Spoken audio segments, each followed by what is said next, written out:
Greetings, friends and ministry partners.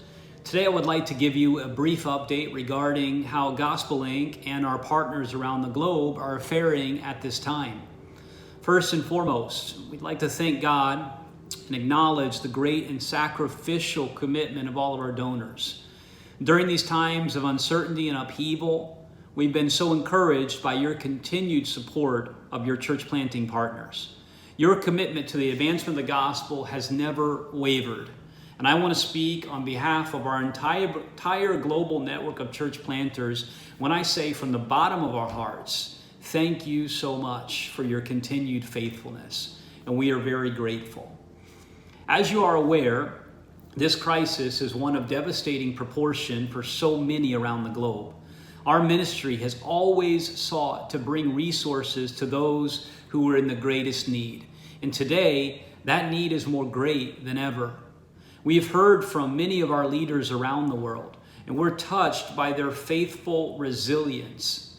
This crisis for us is part of their ongoing reality, yet our brothers and sisters have demonstrated such faith and confidence in God during these times. Some of you have expressed a desire to help with their needs and with those of the church in general. And I'm blown away by that, not only by your ongoing consistency, but also by your generosity.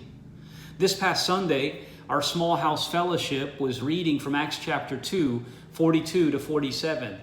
What a beautiful and spectacular vision of the church. But there's one specific part of that passage which has always struck me. It says that all who believed were together and had all things in common. And they were selling their possessions and belongings and distributing the proceeds to all as any had need. Now, I know that there were cultural differences that are there, but the truth is, no matter what the culture, their actions were not normal to our human nature. And that is what made it so special. And also, that is what God was building his church on, that upside down kind of love and sacrifice. I'm reminded that we are that same church today, or at least that we ought to be. When the world is in chaos, we stand on the rock. When the nations are in upheaval, we look to the heavens from whence comes our help.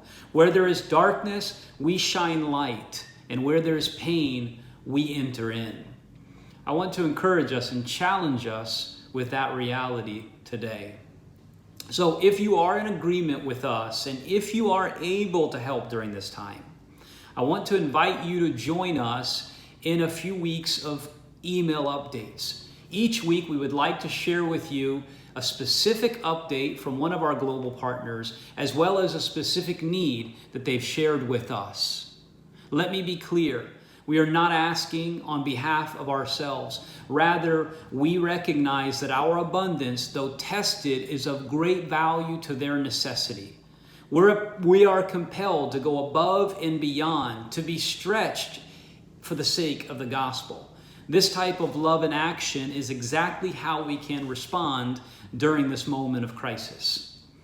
In closing, please know that we are sensitive to the needs that we're all facing. These truly are stressful times that we're experiencing, and we don't want to push anyone beyond their limits. But for those who are able and those who feel led, we do want to stand with you and together press in on our commitment to church planters around the world.